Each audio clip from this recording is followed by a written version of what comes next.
It's shaping up to be similar to last week's storm, which brought high winds and hail to the area.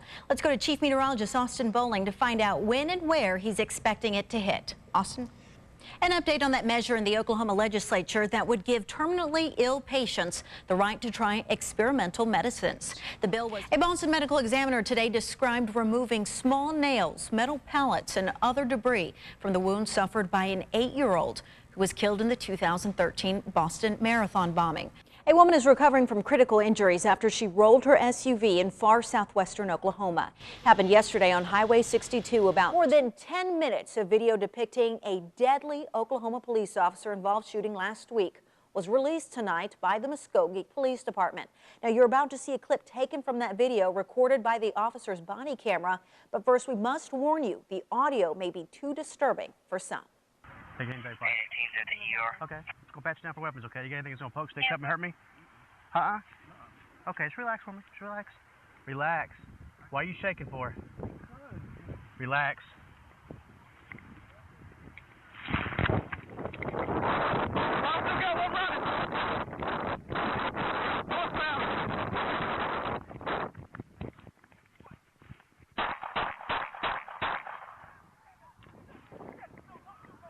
Shots fired! Shots fired! Police had been called to a church wedding to investigate a report of an unarmed man threatening to kill one of the wedding party guests, and that one of the wedding guests was told there was a bullet with her name on it. As seen and heard on that video, the suspect failed to follow commands by the officer to put his hands behind his back. Instead, he used an elbow to hit the officer and ran, as you can see right here.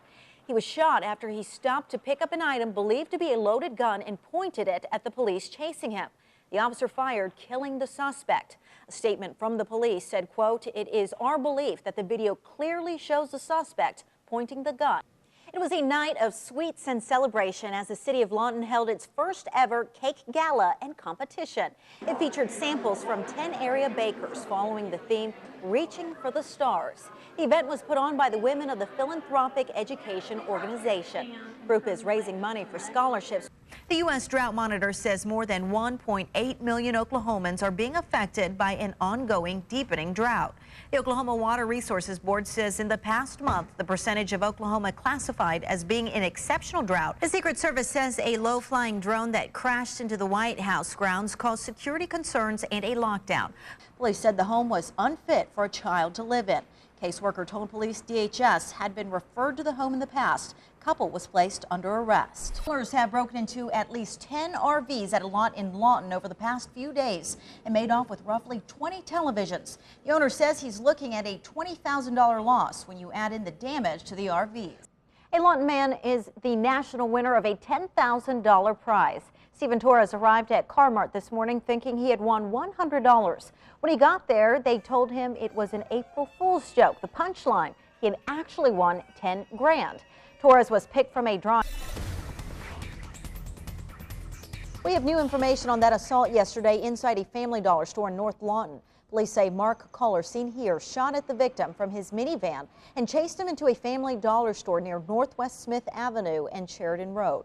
After being chased into the store, the victim tried to call police, but Culler started beating him. Lawton police have released new information on the cause of death of a man whose body was found earlier this week in the central part of the city. A Marlow woman will be celebrating her 100th birthday this month. Hester Whitehead has been chosen by CARE Oklahoma to be part of their 100 Cards campaign. So they're asking all of you to help Hester get 100 cards for her 100th birthday. With the shelter at full capacity, pets will be looking for forever homes tomorrow at Lawton Animal Welfare's Two Hearts Adoption Drive. 42 dogs, 7 cats, and 1 rooster will be out of their kennels and on stage, so potential owners can get a better feel for each pet. Shelter manager Russell Anderson says it's all about making sure animals stay in their new homes.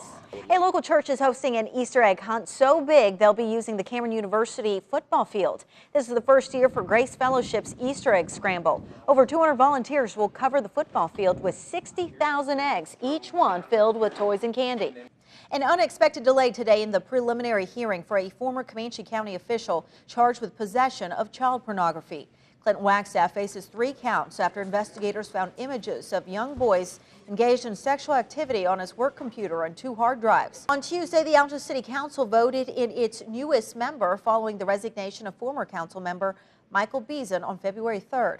John Kidwell will be sworn in next Tuesday to fill the Ward 2 council member vacancy for the unexpired 2-year term. This is Kidwell's second term on the council. He also served for 4 years in the 80s.